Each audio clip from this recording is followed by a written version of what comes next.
Chapitre sur les coordonnées. Nous allons voir dans cette vidéo comment calculer les coordonnées d'un point défini par une somme vectorielle. Il ne s'agit pas d'un cours mais d'une méthode. Pour ça, nous allons partir donc vers un exemple. On se donne un repère orthonormé, on donne 3 points A, B et C avec les coordonnées correspondantes, et on me demande de déterminer les coordonnées du point M, qui vérifie l'égalité. Vecteur AM est égal à 2 fois vecteur AB plus 3 fois vecteur AC.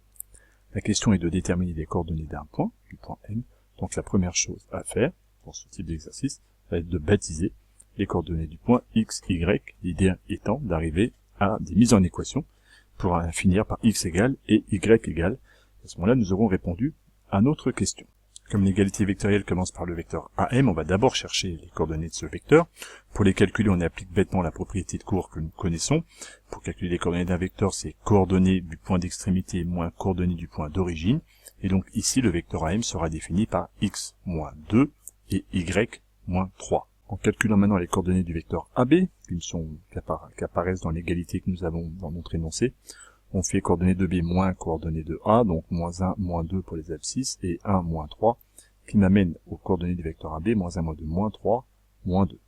On termine avec les coordonnées du vecteur AC maintenant, de la même façon, qui donne de la même manière 3, moins 2, moins 2, moins 3, et donc que nous pouvons calculer, et qui donne pour le vecteur AC les coordonnées 1, moins 5. Maintenant, nous allons traduire l'égalité vectorielle qui nous est donnée. Maintenant que nous connaissons les coordonnées de chacun des 3 vecteurs qui apparaissent dans cette égalité, nous allons transformer cette égalité en une égalité avec des X et des Y, avec un système, et nous allons traduire l'égalité vectorielle par une égalité avec les coordonnées. Le vecteur AM va être ici, représenté par ses coordonnées. Le vecteur AB va être représenté ici, et le vecteur AC ici. Et on a bien le vecteur AM est égal à 2 fois le vecteur AB plus 3 fois le vecteur AC. Au lieu d'avoir une égalité vectorielle comme dans mon énoncé, j'ai traduit cette égalité en 2 petites égalités, une pour les abscisses, une pour les ordonnées, une qui me donnera X, une qui me donnera Y. Ce système-là est égal, si on simplifie déjà dans les calculs de la partie droite, à X moins 2 est égal à moins 6 plus 3 et Y moins 3 est égal à moins 4, moins 15. Ce qui est équivalent à de dire que X moins 2 est égal à moins 3 et XY moins 3 est égal à moins 19.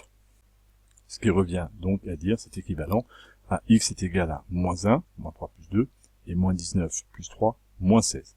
On était parti avec le point M de coordonnées XY. On a donc finalement le point M de coordonnées moins 1, moins 16.